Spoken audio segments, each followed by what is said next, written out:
Comboio do Terror é uma história de mortos-vivos em que os zumbis são caminhões. Aliás, máquinas. Mas nem todas. Na verdade é uma podreira trash, uma história meio sem pé nem cabeça, que eu adoro. Eu sou o Jefferson Sarmento e a maratona de filmes baseados na obra do Stephen King está de volta com o Maximum Overdrive, o Comboio do Terror. Esse que é o primeiro e único filme da história do cinema dirigido pelo próprio autor Stephen King. Baseado em mais um conto da coletânea Sombras da Noite, essa produção do Dino De Laurentiis, do mesmo Olhos de Gato, tem um mérito ou demérito, se você preferir, porque o próprio Stephen King nunca poupou um segundo milímetro de esforços para poder não se defender de ter feito esse filme. Bom, esse filme tem o mérito de ter feito com que ele simplesmente desistisse da sua nada promissora carreira de cineasta. Segura aí aqueles 5 segundos da vinheta, enquanto isso você já curte o vídeo, já se inscreve no canal e ativa o raio do sininho, que eu volto já já. Não vai embora não, que a gente vai discutir hoje sobre Maximum Overdrive, o Comboio do Terror.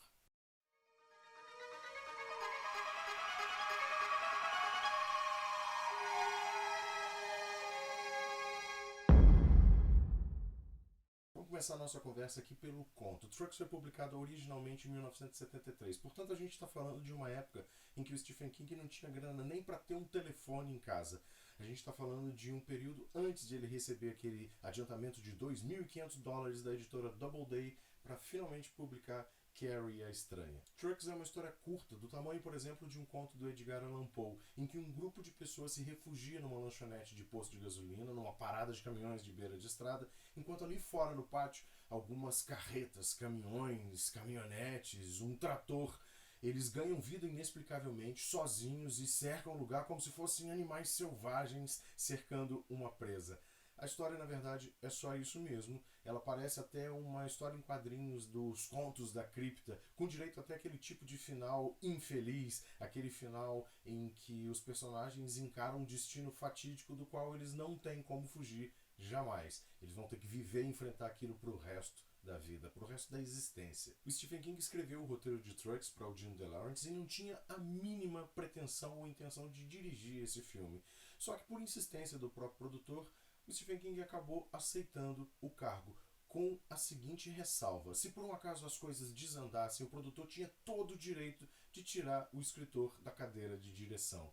Mas cara, quem é que em sã consciência ia tirar o Stephen King já naquela época da cadeira onde ele estivesse? O Stephen King já era um autor super conhecido, comercialmente super viável. Vários produtores de cinema, vários produtores de televisão iam atrás das suas histórias para tentar assinar, para produzirem filmes baseados nas suas histórias, nos seus livros, nos seus contos. Em 1985, ano em que Maximum Overdrive estava em produção, Stephen King bateu nada menos do que 4 livros na lista dos mais vendidos lá na terra do Tio Sam. Tripulação de Esqueletos, a sua segunda coletânea de contos, A Maldição e os Livros de Beckman, e o Talismã, que ele escreveu em parceria com Peter Straub. Aliás, o Peter Straub viu a sua paz de escritor quase desconhecido ser catapultada para o espaço com telefonemas de madrugada e fãs batendo a sua porta, fãs enlouquecidos querendo saber sobre aquela parceria, se o Peter Straub era amigo, se conhecia o Stephen King. Quem disse que o Dino De Laurentiis teria coragem de tirar o Stephen King da cadeira de diretor? Quando ele se acostumou com a coisa de dirigir a sua própria história, seu próprio filme, o Stephen King até imaginou que aquela seria sim uma boa ideia. Ele já estava meio de saco cheio de outros diretores estragarem as suas histórias, os seus contos, os seus romances, dirigindo filmes que não tinham nada a ver com a sua ideia original para aquela história. Só que nascia aqui, em Maximum Overdrive, o primeiro problema dessa produção. O Stephen King não tinha a menor ideia do que era dirigir um filme, do que era o ofício de diretor de cinema. Para piorar as coisas, a equipe técnica foi trazida toda da Itália pelo Dino De Laurentiis. E os italianos quase não falavam inglês ou não falavam absolutamente nada de inglês. Aí você vai me perguntar: menino Jefferson, o Stephen King falava italiano? Tanto quanto eu falo japonês, criança. Além desses dois primeiros problemas, a gente está falando de um período em que o Stephen King tinha muitos problemas com o seu vício em álcool e também com cocaína. O Stephen King comparecia a vários eventos, a lançamentos de livros, leituras em bibliotecas, escolas e igrejas, muitas vezes carregando uma cestinha de latinhas de cerveja. Um período que ele tinha, por conta do seu vício, vários problemas, inclusive na família, a ponto de a Tabitha dar um pé na bunda básico nele para poder rever o relacionamento e ele ter que ir morar num apartamento sozinho durante um determinado período. O próprio escritor ele reconheceu que durante as filmagens, durante aquele tempo, ele praticamente estava mergulhado no Monte Everest do pó. Vários amigos que visitaram Stephen King naquele período, no set de filmagem, no seu apartamento, nos locais onde ele estava, eles disseram que, embora o escritor jamais tenha perdido a sua aura, a sua docilidade de pessoa sempre gentil e solícita, ele estava assim visivelmente estranho, visivelmente chapado, visivelmente fora do seu comum e do seu eixo. E além disso tudo, Stephen King passou a encarar aquele trabalho como uma coisa extremamente extenuante, exaustiva, como se ele tivesse tendo que sair de casa todos os dias para ir trabalhar num escritório, batendo ponto, como se fosse um frustrado gerente de banco. Você falou isso mesmo, Jefinho? E pra gente ficar só com 5 de uma lista que eu acho que é quase interminável de problemas na produção de Maximum Overdrive, lembra que eu disse que achava que o Jim DeLaurentis não teria coragem de tirar o Stephen King da cadeira de diretor, mesmo que o escritor estivesse metendo os pés pelas mãos? Pois o Stephen King, naquele período, lá por 1985, ele já era o escritor contemporâneo de histórias de horror mais conhecido do mundo. Ele era o cara.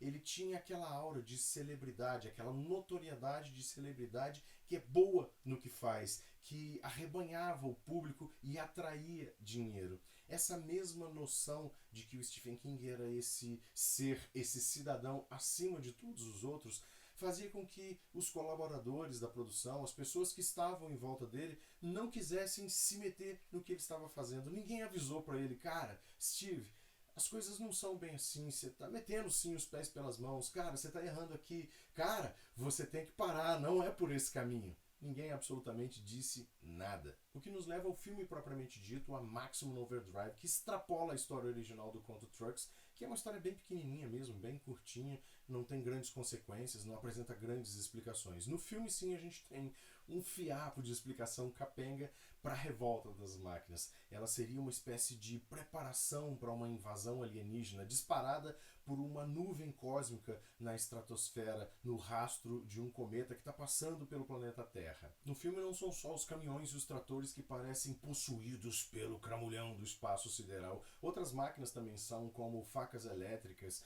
fliperamas, letreiros luminosos, como cortadores de grama, caixas eletrônicos. Essa é a deixa para a aparição relâmpago do Stephen King logo no início do filme. Ele está sacando dinheiro numa dessas máquinas e o terminal chama ele de idiota. Praticamente tudo que é elétrico acaba sendo afetado pelo cometa, pela cauda do cometa, pela nuvem cósmica da pré-invasão alienígena.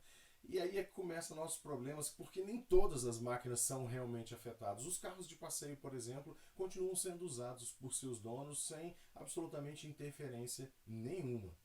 A história do filme tem uma premissa bastante semelhante à do conto, embora tenha uma quantidade de personagens muito maior. A gente precisa de mais gente para morrer num longa-metragem de horror. Mas nesse filme a gente também tem um fiapo de esperança no final. A gente tem sim um final esperançoso. No conto original, o protagonista termina a história abastecendo um dos caminhões e pensando que aquilo pode ser sim para sempre, porque as máquinas podem, por exemplo, controlar as refinarias, controlar as pessoas que carregam os caminhões-tanque, que vão levar combustível para os postos e eles podem ter que trabalhar para o resto da vida para as máquinas. O filme vai além desses trechos finais do conto e apresenta uma tentativa de fuga dos personagens, logo depois dessas cenas em que eles são obrigados a abastecer os caminhões. Aqui eles são liderados pelo Bill, personagem que é interpretado pelo Emílio Esteves, o irmão meio desaparecido do Charlie Sheen, desde lá da década de 1990, quando ele fez os seus últimos filmes realmente legais. O Emílio Esteves está meio desaparecido.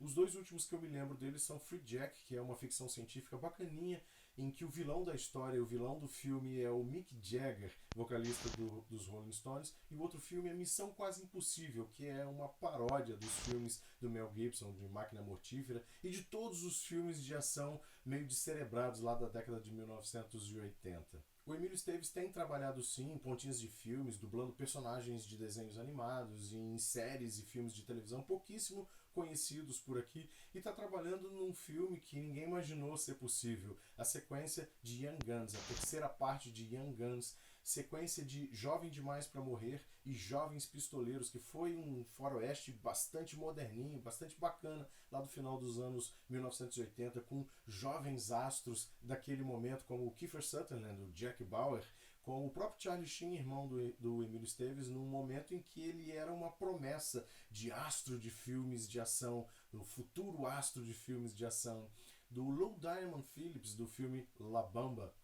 Aqui em Maximum Overdrive, o Emílio Esteves, como o Bill, divide a cena com a atriz Laura Harrington, que interpreta a Brett, que é essa mocinha mais modernosa, bem cara de anos 80, que viaja o país de carona em carona, carregando uma navalha enfiada na bota para evitar o assédio de personagens asquerosos, como o vendedor de Bíblia, que está com ela quando as máquinas começam a tomar conta de tudo. Eles estão viajando por uma estrada deserta e parece que o mundo realmente está caminhando para o seu fim, com as carretas começando a tomar conta de tudo, com os caminhões começando a atacar os seres humanos. Bill e Brett são aquele típico casal de filmes oitentistas mais jovens. Ele é aquele herói com um passado duvidoso, mas sempre com um sorrisinho sincero, meio de lado nos lábios, sempre com uma tiradinha cínica quando é preciso, ou fazendo pose de durão quando é necessário fazer pose de durão.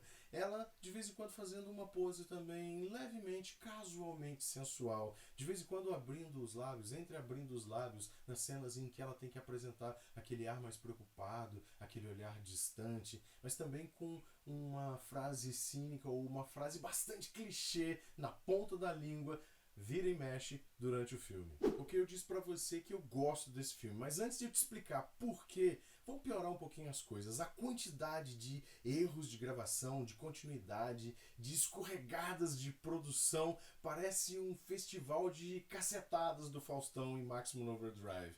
Vamos falar do primeiro. Logo no começo do filme, aparece uma cena em que um rolo compressor passa por cima de um garoto que está fugindo de um campo de beisebol e acabou de cair de uma bicicleta.